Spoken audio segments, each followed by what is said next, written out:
guest, a very big surprise, of course. She is Marie Abanga, fondly called by loved ones as Ayo. Thanks and welcome to the program. Thank you so much. It's my pleasure, and I'm flattered to be the only lady amongst three able gentlemen, and I'm also happy to contribute to this program, which makes news even out there in Belgium. Well, I want to precise very much that Marie Abanga is a barrister at law and, of course, an author. She has just published a book which we are going to be talking about, My Unconventional Loves. Well, startling revelations indeed. And she just landed this morning all the way from Brussels. So, how have you been following events out there in Brussels? Well, the Cameroonian community in Brussels and in Paris out there, they're very active, and we have various associations. And then thanks to the internet, we are always informed, sometimes even before you guys, believe me, on issues of what back home. goes on. Yeah. Indeed. Welcome. Welcome back, and if you are joining us, this is Newsroom coming to you from Douala, Cameroon. My unconventional loves, my hurts, my adulteries, and my redemption. This actually is the book that has been published by barrister Marie Abanga. She's fondly called by loved ones as Ayo. Barrister, you're welcome again. Thank you very much. My Unconventional Loves. Is this a true life story or it is a fiction? Oh, it's a true life story, and it's a revolution. And yeah, it took me 2 years to publish the book, because after writing it, I kept it in my drawers. You know, I was like, you have an image, you have family. We know how in Africa you don't wash dirty linen in public. I think not only in Africa, in the world, several people, they're so conservative. It wasn't easy, and I had to really compromise with my mother before I could publish. And where did the courage come from?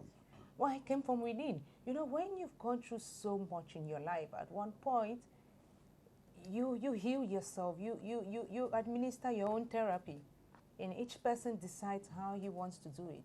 You know, some people will give their lives to Christ and speak it out in church. That's where we get the confessions and everything. And so I wrote mine down in a book. And it's published.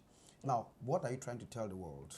My hurts, my adulteries, my redemption. Are you like saying you committed a lot of adultery? Oh, yes, I did.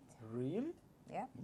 So I did, and I'm honest about that. And I mean, believe me, when I first told my husband the first time, he couldn't believe me. He slapped me. You committed adultery, and then you told your husband that I committed adultery. Yeah, I told him that this marriage is not working. I'm so sorry, darling, but I did this. And he was like, you just want to leave me, and I'm not taking that bullshit from you. And he told my mother, and I said, Mommy, it's true. And she didn't want to listen to that. And she said, oh, no, we think we really have to pray for you. There's something wrong with you and all of that. So I wrote this book because I'm a barrister at law. But before that, I am every woman. And we know the plight of the woman everywhere in the world, and in Africa in particular, if I may add. So I decided to put aside my barrister norm and write about my plight as a suffering woman, you know, who grew up in a home where perception is very different from reality. What people see out there, it's not what happens in those houses. We smile, we go out with daddy, we smile, we attend the parties, but once we get into the gate, it's completely different. And so I grew up with this distorted notion of relationship with men, and frankly speaking, I'm honest when I say that there's no one relationship I have had which hasn't been terminated by me. Is it because, are you like saying, yes, Charles? No. Sincerely, it senses a cold down my spine. You know, the title of the book itself is very, very Speaks scary. volume. It speaks volumes. My hurts, my adulteries, my redemption. My redemption. Which is why did you get into marriage in the first place? I mean, I'm asked, why did you get married? Why did I get married? I got married as a refuge. I got married because, well, first of all, at some point in life, I think every woman, every young girl wants to get married. It's kind of the norm in society. And then secondly, I wanted to leave home. You know, I already had a son out of wedlock before I was 24. I already had one. And in that same book, his father is a priest. That's an abomination. So it wasn't going well at home at all. And so when I met this guy in December, I told him, okay, are we getting married? And he said, yes, so we got married in March. So those are things people don't know happens in people's lives. And I decided to put this out to share my story, to inspire people. Excuse me, you had a son with a priest? Yes, I did. He was in the seminary at the time, yeah, but he went on to become a priest. And so, anyway, that's bygone. Now, you're like the Jennifer Lopez type or the Madonna type. Now, my redemption, why? Are you like saying you are now into the church? No. Redemption, it's unfortunately not a church word, only a church word. Redemption means, for me, redeeming myself, my personality, my true self. Living now this open life where I am like, you say, in Veritas, you say, the truth shall set you free. So I have redeemed myself to my own self. I mean, it was terrible at one point. I picked up a knife, but people don't know that because I always walk out with a smile and everything. But why did you want to commit suicide?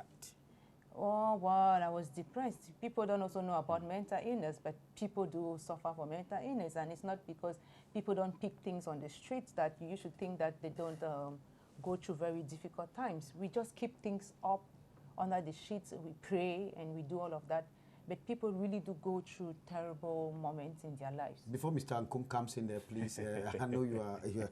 Now, have you reconciled with those you hurt? Oh, yes, my husband in particular. And in that book, I say that. And there's nobody I actually offended or bear grudge against. And all of them, frankly speaking, there's no one of them who is not my friend today, whom I cannot talk to, or whom I don't hate anybody in my life. It's cool. Yes, thank you very much. What I may say, I just praise Abanga. Why? As she has come to say, these robes you see hide a lot of things. We think that we know, meanwhile we know nothing about life. What she has done, it's really very brilliant, such a way that, according to my way of seeing things, you know, we do a lot of things. I was talking to a lady yesterday who talked to me that, look, what do you think if staying in the same house with a man for years, and after sometimes you happen to learn that the man has been leaving you, going to and fro with other women, and by the time comes to give birth to other children, how are you going to react? I say, all this always happen, but nobody understands exactly what is coming in our own mind. You yourself are your doctor, because when you go to a medical doctor there, he may tell you a lot of things. There are things that can tell you, but if you can't decide according to what Mary has done in her inner mind to understand, she was depressed. There are a lot of people that are dying outside there just because of such situation. If you don't voice all these things, if you don't talk the way you express yourself according to what you think, that's not the truth, first and foremost. But the truth is going to lay on the fact that listening to what you have said, and then your expression and your experience is going to be helpful for others, because we are not the ones starting life. We never start life. She started by a certain way as a refugee, and the time going on, she went to and fro, and she learned a lot of things. Those are mistakes according to her mind. And by the way coming, she comes back to talk to her husband that, believe me, I don't really love you. I went astray. I didn't know that what I could do is going to be harmful to you, to my life even. But I believe that if you happen to understand what I can tell you, frankly talking, you should be mine up to the end of our life. Okay. It's difficult, but I like it. Well, I understand her pain. You know, but I hope there are no more pains, Mary. Oh, no, you know, her past pains. Her past pains. Okay. It's true, like Mr. Nkum said, there are lots of people who suffer persecution in society, which sometimes they don't deserve. Quite often they don't deserve. But society, your entourage, and other aspects heap these persecutions upon you. You know, when you were going through this process, I call it process. I don't want to call it a lifestyle and so on. The cycle. How did society and the family view you? Were you angry at the fact that people said things about you? This man said this about you to some other person and so on. You get stories? Were you a center of gossip? Many people don't even know this aspect of my life, because I really lived parallel lives. You know, so people don't know that I was an abused woman. My marriage was not working. I mean, I don't write a lot about what my husband did to me in there, but I didn't do all of those things just because I was happy doing them. Sometimes I went out. Was it a spell? Yeah, because I mean, if you stay at home with a man and for 6 months, you guys don't even talk to each other, or nobody touches the other person, or if a man beats you up and all of those things, you can be tempted. So yeah, I didn't tell people that, and so people don't know that. And so it's not because society really pointed fingers at me. No, it was just my own therapy. But we understand in some other societies, like in the central region or central south, a woman, if you don't beat a woman, the woman will think you don't love her. Mr. Kum. Okay. That's a saying. That's a saying. No, but anyway, they always love that. Even the day they are getting married. No. You know, we have got, all of us are men, but there are particular people or particular men among us. What you do is not what I love. What I like is not going to be the suspension in your mind. But when you go through, it's only time comes when you just surrender on yourself and understand. Think twice and say, if I knew. You always do that by the time. In an extract on this book, you wrote about your relationship with, should I say street man? Street we child? call it generally Nangaboko. You mentioned it Nangaboko inside there. So it's so... How was the relationship working? What happened with this? Yeah, I dated this guy, and you eloped with him? Well, I didn't really elope with him, but that's the image. That's what my mother wanted to put forward to everybody. But yeah, I went to meet him where he was, and that was in Dubai. So yeah, there's a point when you don't understand what goes on in your mind anymore. What you do, you can't really look at what you did later and say, did I do that? I mean, it's like you're sick. It's and like actually I'm sick. hypnotized. I was sick. Yeah, so I like to look at it like it was more out of depression and frustration and everything. Yeah. Charles, you and I will certainly understand what happens with some of our ladies who went to schools like Our Lady of Lords and so on. Anyway, that aside, when are we launching this book in Cameroon? Oh, I'm really Is there a plan already still for that? working on it. Yeah, I'm still working on it because this is a very short stay. I'm actually working, and I'm going to Kigali for a summit. So this is not really the trip for the book launch? For the book, yeah. Or to announce a book launch? Eventually.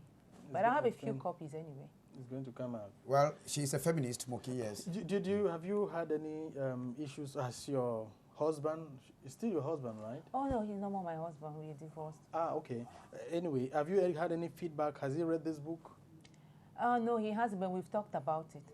Okay. It was very difficult for him, and I have to meet him. I just came in this morning. Oh, interesting indeed. In fact, 126 page, Marie Abanga is a barrister at law and an author. Will you keep writing? Maybe you have not even exhausted 1/5 or 1/10 of... No. I have 2 more. 2 more. Still on conventional laws. Well, on different areas, but my memoirs kind of. Okay. Well, then anyway. Thanks very much, gentlemen. Thanks, lady, for having made it with our studio. If you want to get us, tune to Canal Info this day at 7 p.m. for a read broadcast of the program. Or then you move to online www.canal2international.net and you have the online version of the program. From all of us is goodbye from Newsroom.